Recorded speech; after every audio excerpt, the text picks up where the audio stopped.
पिछले कुछ दिनों में मानहानि वाले केस को लेकर दो बड़े मामले सामने आए हैं और दोनों ही मामलों में बहुत बड़ा बवाल मचा हुआ है।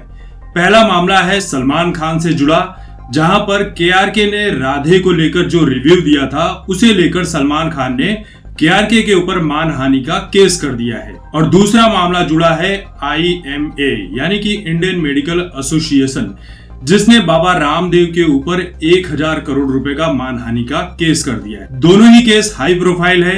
एक केस में सलमान खान ने केआरके के ऊपर 90 लाख रुपए का मानहानि का दावा किया है, तो दूसरे केस में IMA ने बाबा रामदेव के ऊपर 1000 करोड़ रुपए का मानहानि वाला केस किया है। अब ये 500 करोड़ और 1000 करोड़ का जो अमाउंट है, ये सुनने के लिए थोड़ा छोटा लगता है, लेकिन रियलिटी में ये हमारी और आपकी सोच से कहीं ज्यादा बड़ा है और बहुत ही ज्यादा बड़ा है, जिसे कमाने के लिए शायद ये जिंदगी तो कम ही पड़ेगी। तो सवाल ये बनता है कि ये मानहानि का केस बनता कैसे है? क्या कोई भी इस तरह का केस किसी के ऊपर भी कर सकता है? तो जवाब है जी हाँ, ये केस आप किसी के ऊपर भी कर सकते हैं। बस बात ये होनी चाहिए कि सामने वाले शख्स ने आपके ऊपर, आपके आत्मसम्मान, मान पर, आपकी संस्था पर ऐसा कोई काम किया हो जिसके चलते आपका काफी नुकसान हुआ हो, यानी कि जो आपकी इमेज है उसको काफी नुकसान पहुंचा हो। तो बात ऐसी है कि दुनिया का एक महान साम्राज्य था, रोमन साम्राज्य।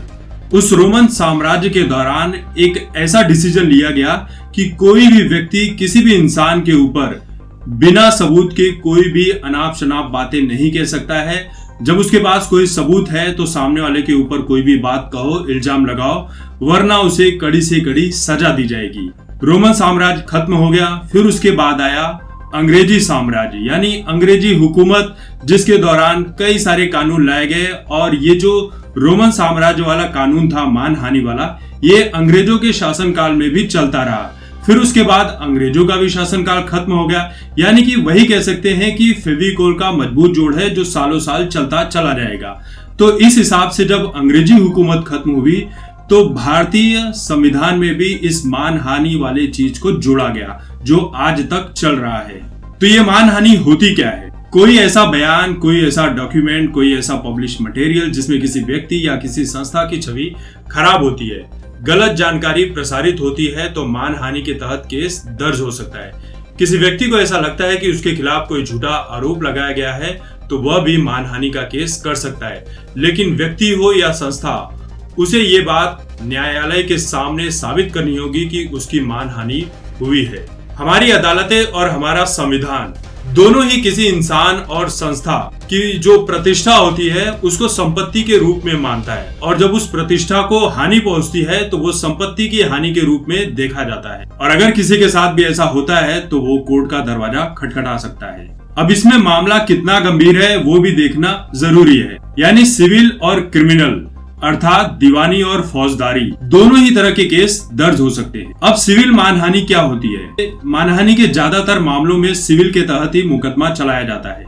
इसके तहत जिस व्यक्ति की भी मानहानि हुई है वो सामने वाली पार्टी से आर्थिक मुआवजे की मांग कर सकता है, यानी कि पैसे की डिमांड कर सकता है, जो भी उसकी मार्केट वैल्यू हो। अब क्रिमिनल मानहानि क्या होती है? अगर किसी भी व्यक्ति या संस्था को ऐसा लगता है कि पानी सर के ऊपर से निकल चुका है, बहुत ही ज्यादा उसकी इमेज, उसकी संस्था के इमेज को खराब करने की, बदनाम करने की साजिशें चल रही है, तो वो क्रिमिनल मानहानि का दावा कर सकता है। देखिए, इस मामले में 2 साल की सजा का प्रावधान है और इसके साथ ही आर्थिक मुआवजा, ये दोनों ही चीज जुड़ी होती है। लेकिन सबसे बड़ा सवाल यह है कि आपको कोर्ट में साबित करना होगा कि आपकी मानहानि हुई है। अब सवाल यह है कि मानहानि होती कैसे है? आपत्तिजनक बयान का कहा जाना या पढ़ा जाना, आपत्तिजनक टिप्पणी या बयान का प्रकाशित करना, तीसरा, किसी को अपमानित करने के उद्देश्य से की गई हरकत। लेकिन इसमें भी सबसे बड़ी बात यह है कि सामने वाले की मानहानि, यानी आप किसी के ऊपर मानहानि का केस कर रहे हो तो उसका सबूत होना आवश्यक है। आप ऐसे ही बिना सबूत के किसी के ऊपर इल्जाम नहीं लगा सकते हैं, और अगर आपका लगाया हुआ इल्जाम झूठा होता है तो आपको लेने के देने पड़ सकते हैं। यानी सामने वाला व्यक्ति भी आपके ऊपर मानहानि का केस कर सकता है कि आपने उसकी इमेज खराब करने का काम किया है। देखिए, अगर सबूत है भी तो उसके बाद कोर्ट डिसाइड करेगा कि क्या वाकई में सामने वाले व्यक्ति की मानहानि हुई है या नहीं। अब आप सोच रहे होंगे कि मानहानि के केस में ये 500 करोड़ 1000 करोड़ के जो पैसे वाली बात आती है, ये किस तरह से तय की जाती है। मानहानि का मुकदमा कितना बड़ा फाइल करना है ये पूरी तरह उस व्यक्ति की रेपुटेशन पर निर्भर करता है जिसकी मानहानि हुई है। इसका कोई सेट फॉर्मूला नहीं है। जिस व्यक्ति को लगता है कि उसकी मानहानि हुई है वो अपने वकील के माध्यम से अपनी साख और मानहानि के कारण हुई मानसिक प्रताड़ना को आधार बनाकर एक तय रकम का क्लेम कर सकता है।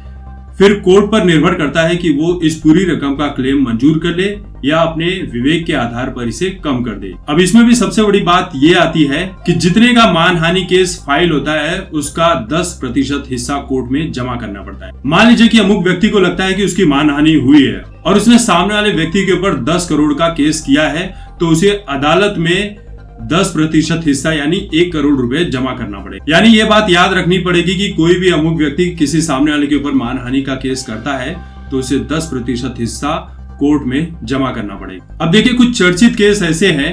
देखिए हॉलीवुड की एक सुपरहिट फिल्म है पायरेट्स ऑफ कैरिबियन, उसके जो कप्तान है जैक स्पैरो, उन्होंने एक अखबार द सन के ऊपर मानहानि का केस किया था। केस में ऐसी बात थी कि अखबार ने उनके ऊपर ये इल्जाम लगाया था कि वो अपनी पत्नी को मारते पीटते।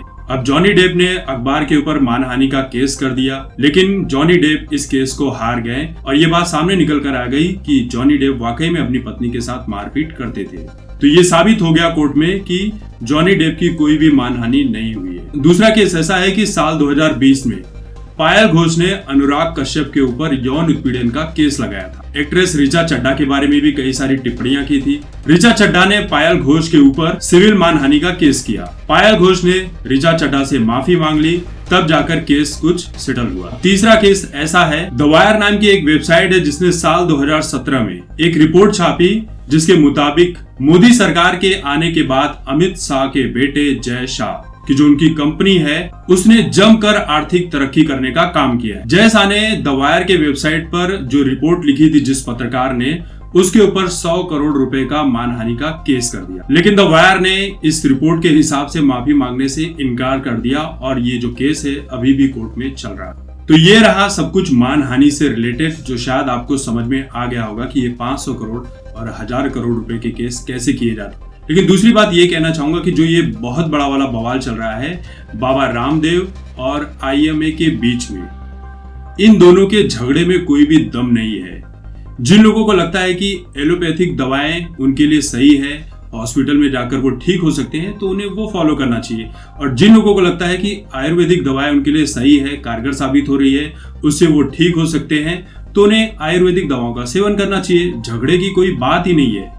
यहाँ पर बस एक दूसरे का ईगो सामने आ रहा है। वैसे आयुर्वेद की बात करें तो आयुर्वेद करोड़ों वर्षों से चला आ रहा है, लोग उसी से ठीक होते चले आ रहे हैं। ये लंबा प्रोसेस होता है लेकिन बीमारियों को जड़ से ठीक करता है। दूसरी बात IMA की कर ले तो IMA कुछ इस तरह के विज्ञापन के काम करता है जो समझ से परे हैं। अब जैसे IMA प्रमाणित करता है कि ये बल्ब, ये पेंट लगाने से आप कीटाणुओं से बच सकते हैं, आपकी स्वास्थ्य को बहुत ज्यादा फायदा मिलेगा, तो ये बकवास की बातें हैं। और दूसरी बात ये भी देखने में आ रही है कि आयुर्वेद और IMA के बीच जो लड़ाई चल रही है, इसमें आयुर्वेद को लेकर भी हिंदू मुस्लिम वाले झगड़े चल रहे हैं, जो समझ से तो बिल्कुल ही परे हैं कि आयुर्वेद से हिंदू और मुस्लिम का क्या नाता है। इसमें हिंदू और मुस्लिम लाने की कोई जरूरत ही नहीं है।